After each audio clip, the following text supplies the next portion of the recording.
میں حج پر گئی تو وہیں گرمی کی وجہ سے میرے شوہر کا انتقال ہو گیا۔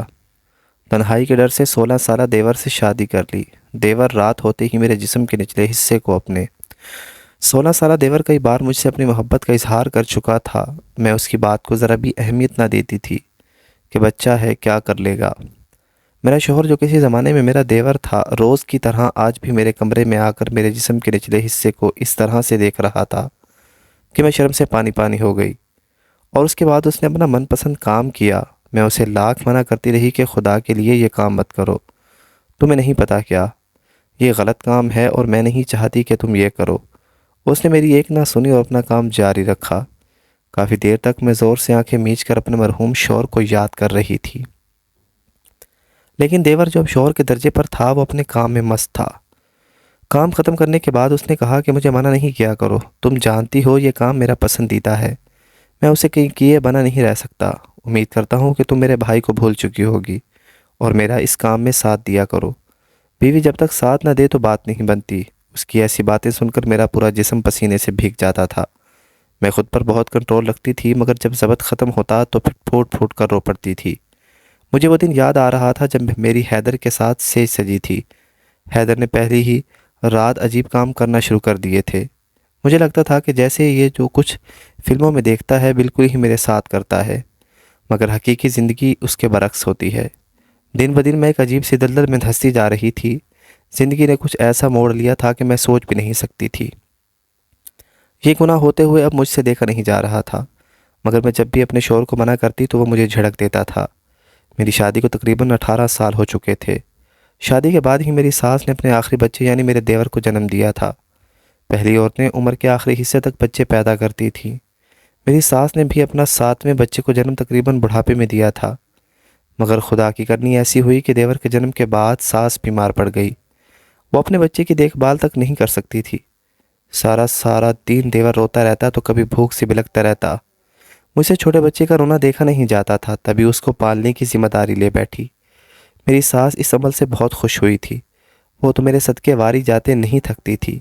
میں نے اس کے بیٹے کو دوسری زندگی بخشی ہے، کیونکہ میں اس کا خیال رکھ رہی تھی، اسے ہر گرم سرد ہوا سے بچائے رکھتی تھی۔ میرا شوہر مزدوری کرتا، سارا دن کھیتوں میں کام کرتا اور شام ہوتے ہی لوٹ آتا تھا۔ مجھے شروع سے حج کرنے کا بہت شوق تھا، مگر سسرال میں اپنی خواہشات کو ظاہر کرنا مطلب اپنی عزت کی دھجیں اڑانے کے مترادف تھا۔ شادی کو تقریباً 12 سال ہونے کو تھے، مگر اللہ نے مجھے اولاد جیسی نعمت سے نہیں نوازا تھا۔ میرے دیور کا نام حیدر تھا۔ میں نے اسے ہمیشہ اپنی اولاد کی طرح پالا تھا، مگر میں اس بات سے ناواقف تھی کہ یہی اولاد سے میرا نکاح ہو جائے گا۔ بعض اوقات جیسا ہم نہیں سوچتے، زندگی ہمارے ساتھ وہی کھیل کھیلتی ہے۔ آج تک جسے بچہ سمجھتی رہی، شادی کے اتنے سالوں بعد وہی بچہ میری سیج پر میرا شوہر بنے بیٹھا تھا اور مجھ سے اپنے حقوق طلب کرنا چاہتا تھا۔ حیدر اس وقت 15 سال کا تھا جب اس نے کہا کہ آپ کی سب سے بڑی خواہش کیا ہے۔ پہلے تو میں ڈرتی رہی کہ اگر اس نے کسی کو بتا دیا تو قیامت آ جائے گی، مگر حیدر نے کہا کہ وہ یہ بات صرف خود تک رکھے گا اور کسی کو بھی نہیں بتائے گا۔ میں نے اسے بتا دیا کہ میری بچپن سے خواہش ہے کہ میں نے حج کرنے جاؤں۔ اس نے کہا آپ فکر نہیں کریں، آپ کی یہ خواہش جلدی ہی پوری ہو جائے گی۔ حیدر مجھے پیار سے آپا کہتا تھا کہ ہمیشہ بڑی بہنیں ہی چھوٹوں کو پالتی ہیں، آپ نے مجھے پالا ہے تو آپ میری آپا ہیں۔ اب میں کیا اسے یاد کرواتی کہ حیدر جس کو تم آپا کہتے رہے ہو، آج اس کے ساتھ یہ سب کرنا تمہیں زیب نہیں دیتا۔ حیدر نے میری ساس سے بات کی۔ وہ شروع سے ہی ضدی طبیعت کا مالک تھا، جو بات کہتا تھا اسے منوا لیتا تھا۔ میری ساس ان دنوں بستر پر تھی، مگر حیدر نے اسے منا لیا اور میری خواہش پوری کرنے کی ٹھان لی۔ ان دنوں رمضان آنے والا تھا۔ سسرال والے تو شروع سے ہی امیر تھے، تبھی انہیں کسی چیز کی کوئی کمی نہیں ہوتی تھی۔ شوہر نے حج کے لیے کاغذات بنوائے اور پھر ہم دونوں میاں بیوی حج کی تیاری کرنے لگے۔ گرمی بہت شدت سے تھی، اس کے باوجود آنے والے وقت کا سوچ کر ہی روح تک خوش ہو جاتی تھی۔ جب کہ آنکھیں ٹھنڈی ہونے لگتی تھیں، حیدر میرے جانے کا سن کر جہاں خوش تھا وہیں بہت اداس ہو گیا اور کہنے لگا کہ آپا، آپ کے بغیر یہ گھر ویران ہو جائے گا، مجھے تو آپ کو دیکھے بنا سکون ہی نہیں ملتا۔ میں نے اسے کافی سمجھایا کہ فکر نہ کرو، کچھ دنوں کی تو بات ہے، میں واپس آ جاؤں گی۔ میں نے اسے کافی دلاسا دیا، لیکن میں جانتی تھی کہ وہ میرے جانے پر بہت ہی زیادہ دکھی ہے۔ جس وقت کے لیے میں نے اتنے برسوں انتظار کیا تھا وہ گھڑی آ چکی تھی اور میں سعودیہ کی زمین پر قدم رکھ چکی تھی۔ حج کرنے ہم دونوں میاں بیوی آئے تھے۔ میں روز حیدر سے فون پر بات کرتی تھی۔ اکثر میرے شوہر کامران کو بہت غصہ آتا تھا کہ میں ان کا بھی وقت حیدر کو ہی دے دیتی ہوں۔ مکہ میں ہر طرف حاجی ہی حاجی تھے، یہاں کوئی کسی سے کمتر یا اعلیٰ نہیں تھا، سب کی صرف ایک ہی منزل تھی اور وہ تھی کعبہ۔ سب کی زبانوں پر ایک ہی ورد جاری تھا، ہر کوئی اپنے رب سے معافی مانگ رہا تھا، اپنے گناہوں پر شرمندہ تھا۔ میں اور کامران بھی جب مکہ کی حدود میں ایسا محسوس ہوا جیسے ہماری دنیا ہی بدل گئی ہے۔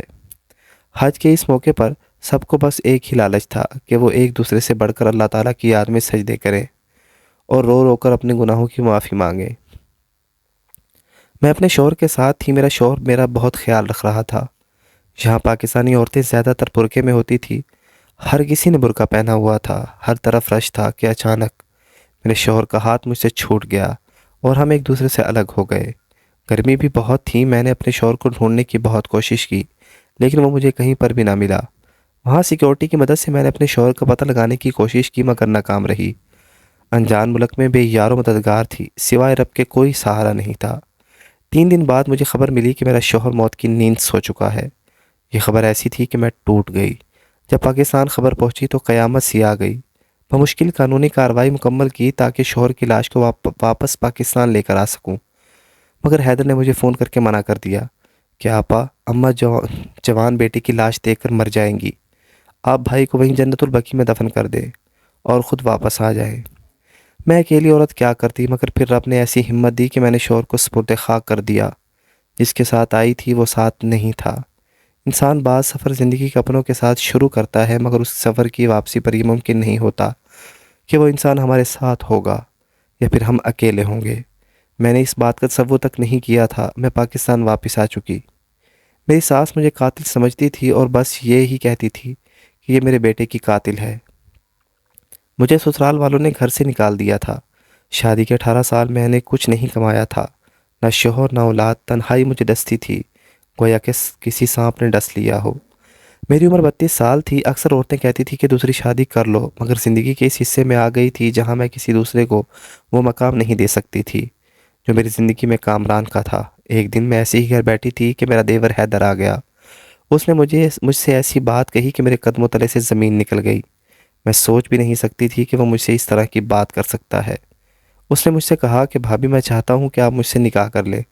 میں جانتا ہوں یہ بات غلط ہے لیکن امی بہت بیمار رہتی ہیں، میں آپ کو اکیلے نہیں چھوڑ سکتا۔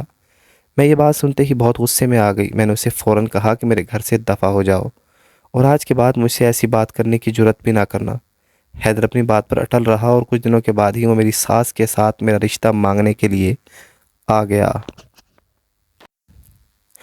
میں نے امی تک یہ بات جانے ہی نہ دی اور پہلے ہی اس کو صاف منع کر دیا کیونکہ میری اور اس کی عمر میں بہت فرق تھا۔ میری عمر 32 سال تھی جبکہ اس کی عمر صرف 16 سال تھی اور میں نے تو آج تک اسے اپنا بیٹا، بھائی اور دیور سمجھا تھا۔ بیٹا، حیدر سے نکاح، یہ سوچ کر ہی میری روح فنا ہو گئی تھی۔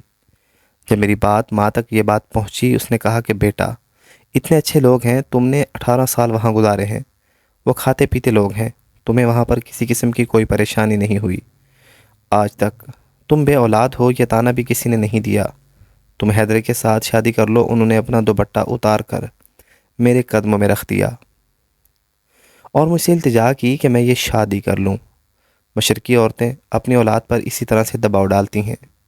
جب ان سے کوئی بات نہیں بنتی تو باپ اپنی پگڑی یا پھر ماں اپنا دوپٹہ قدموں میں ڈال دیتی ہے کہ انسان بہت زیادہ مجبور ہو جاتا ہے، جس سے اسے کچھ بھی سمجھ نہیں آتی کہ اب وہ کیا کرے، کس طرح سے اپنی بات منوائے۔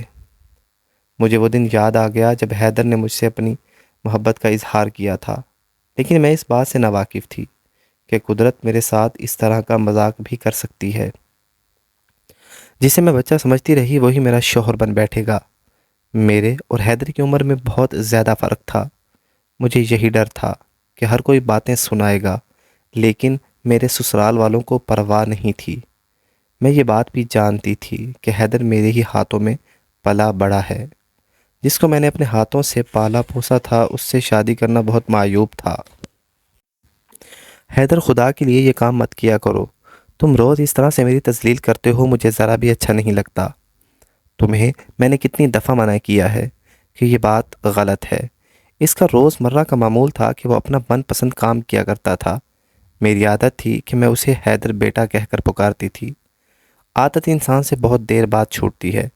مجھے بھی اس عادت کے ہاتھوں کئی بار شرمندہ ہونا پڑا تھا۔ آج میں سارا دن اپنے بستر پر پڑی ہوئی تھی۔ میرے جسم کے نچلے حصے کو حیدر مجھے بتاتے ہوئے بھی شرم آ رہی تھی۔ کاش کہ ہم لوگ اپنے بچوں کی اچھے طریقے سے تربیت کر سکیں اور ان کو صحیح غلط کی پہچان دے سکیں۔ مجھے اکثر لگتا تھا کہ حیدر کی پرورش میں مجھ سے کوئی کمی رہ گئی ہے، لیکن پھر میں خود کو جھٹک دیتی کہ میں کیا سوچ رہی ہوں، یہ تو میرا شوہر ہے۔ شادی کے فوراً بعد ہی میں نے حیدر سے اجازت لی تھی کہ میں کامران کی قبر پر فاتحہ خوانی کے لیے جایا کروں گی۔ اس نے مجھے بے دلی سے اجازت دے دی تھی۔ کاش یہ کچھ ایسا ہو جاتا جس سے میں کامران کو بھلا سکتی۔ وہ مجھے بھلائے نہیں بھولتا تھا۔ ایک ملازمہ حیدر نے میری دیکھ بھال کے لیے رکھی تھی۔ اس کا اکثر باہر لڑکے مذاق اڑاتے تھے کہ تم نے گھر میں ہی آنکھ لگا رکھی تھی، اپنی بھابھی سے شادی رچا لی اور کانوں کان خبر نہ ہونے دی۔ وہ بہت زیادہ غصہ کیا کرتا تھا۔